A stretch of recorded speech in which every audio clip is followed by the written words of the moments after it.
We're back. Here's what Joe Conason wrote this week in the Daily Beast, a terrific website, by the way, about Bill Clinton. Quote, in short, Clinton is doing global business as usual, and as usual, he is mocking the widespread predictions last winter that his wife's new role as Secretary of State would somehow sideline him and his foundation, or that he would prove to be an irritant to her and President Obama, end quote.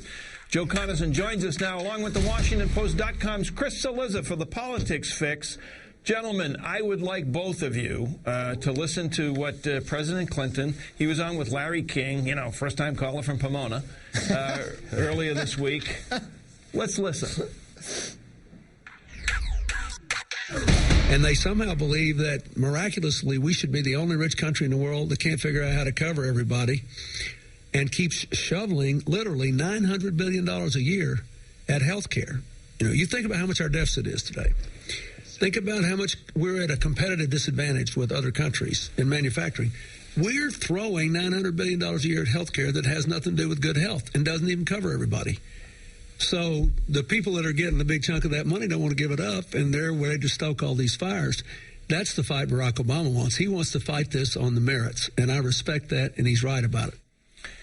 Hey, Joe Conason, right there, you had the former President of the United States in about 35 seconds sort of giving an outline of the health care reform issues, I think, in a far more cogent way than the incumbent president has. What's going on with Bill Clinton? Well, Bill Clinton, I think, really does support President Obama's attempt to reform health care. He's said it many times. He's supported the public option in some of his remarks. And I think he does have a great talent for summing up and helping people understand the issues from his perspective. I mean, that's always just been true of him, Mike. This week at his Clinton Global Initiative, he asked the Chilean president, Michelle Bachelet, how much is who was talking about how they cover everyone in Chile and they had a universal health care reform there. And he said, how much is the per capita income in your country? She said $13,500 a year. And he laughed and he said, boy, if I were a member of Congress, I'd be ashamed that you can do it and we can't. Hey, Chris, what Joe just said about, what happened at the Global Initiative this week and President Clinton's performance with Larry King, the extended performance as well, it makes you wonder, is there something larger for former President Clinton to do on behalf of the Obama administration? Because he's pretty good at this stuff. I mean, Mike, whether you like him or you don't like him, and there's lots of people that fit into both of those camps, the guy is a very gifted communicator. I remember in Iowa, this is probably a week and a half, 2 weeks before the caucuses, that his wife came in third. For 1 full hour, he was 1 full hour late, and then he spoke for 1 full hour without stop. The guy delivered a captivating address. No one got up and left. No one moved. He has this tremendous command of facts, number one. And number two, he's able to bring those facts to bear in a real-life way that your average person thinks about, listens to, and says, yeah, that makes sense. I never thought of it that way. That's his unique gift.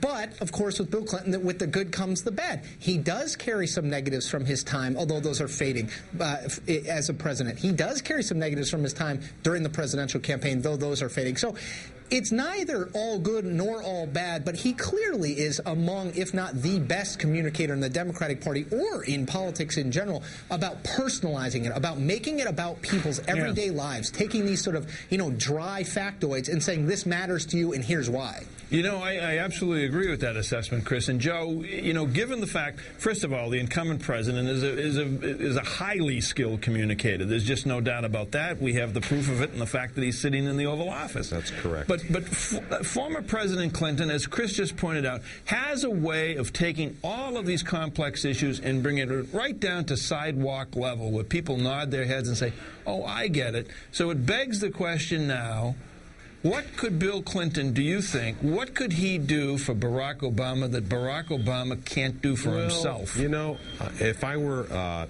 in the White House, I might consider sending President Clinton out to speak about health care reform in some of the states where there are representatives and senators who are pushing back against it, especially Democrats. I mean, I think, privately, I know he's talked to some Democrats about this in his home state and elsewhere, why they should be supporting health health care reform, maybe one would turn up the heat a little bit and say, you know what, we'd like President Clinton to go and give a speech about health care in Arkansas or in Florida or in Maine or some state where there's a senator or members of Congress who need to be persuaded gently to change a little bit. You know, Mike, I think Joe's exactly right. I would take it one step further, and I would take it from gentle persuasion to more aggressive persuasion.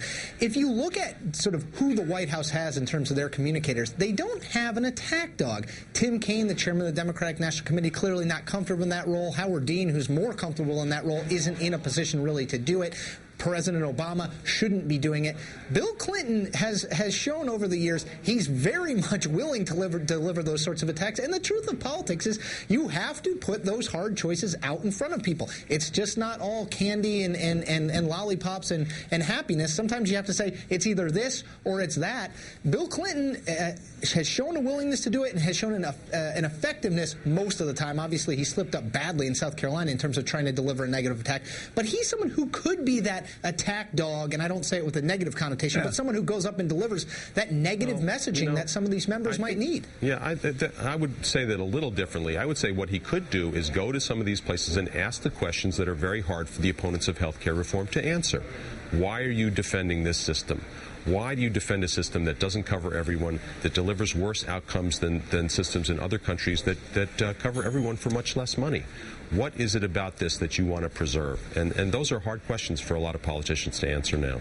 We're going to be back with no hard questions with Joe Conason and Chris Cillizza in a couple of minutes. But for more of the politics fix, you're watching Hardball only on MSNBC.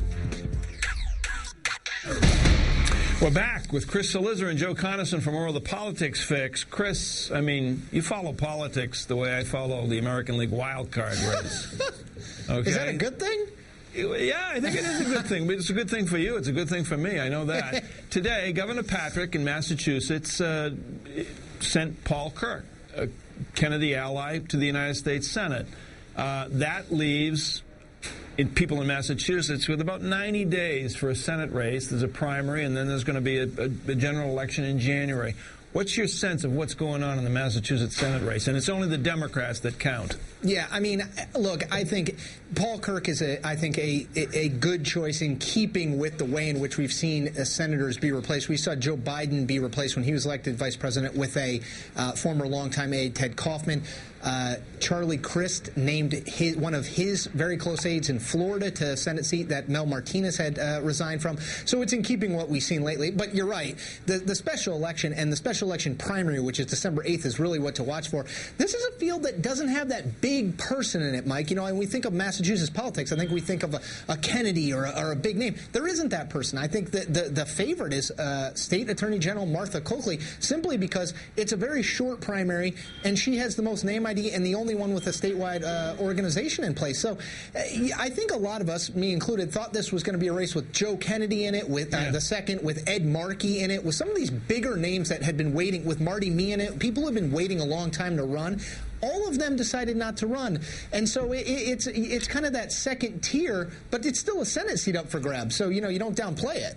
Okay, I'm going to give you a spring training report here. Pay attention to Mike Capuano, the congressman who's also in the race. Somerville, Massachusetts. Yep. Joe Conason, Paul Kirk goes to the United States Senate, 60 votes. Let's get back to what Chris was talking about in terms of former President Clinton. Does he have any role to play, do you think, in talking with incumbent senators right now? People like Susan Collins and Olympia Snowe from Maine. Any clout there left? President Clinton, you mean? Yeah.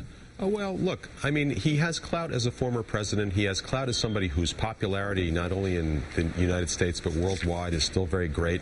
He has clout as somebody who I think most Americans look back to as a president who governed the country in a time that was better for all of them. So I think he has that kind of clout. He also has, fundraising and campaigning clout. I don't think any Democrat and very few Republicans would want Bill Clinton to come in and campaign against them. So, but I think he also just has credibility. As Chris was saying before, he's able to explain things to people in ways that they understand. And I think a lot of these politicians would have trouble arguing with him. Joe Conason, Chris Cillizza, thanks very much. Thank you. Thanks, Mike.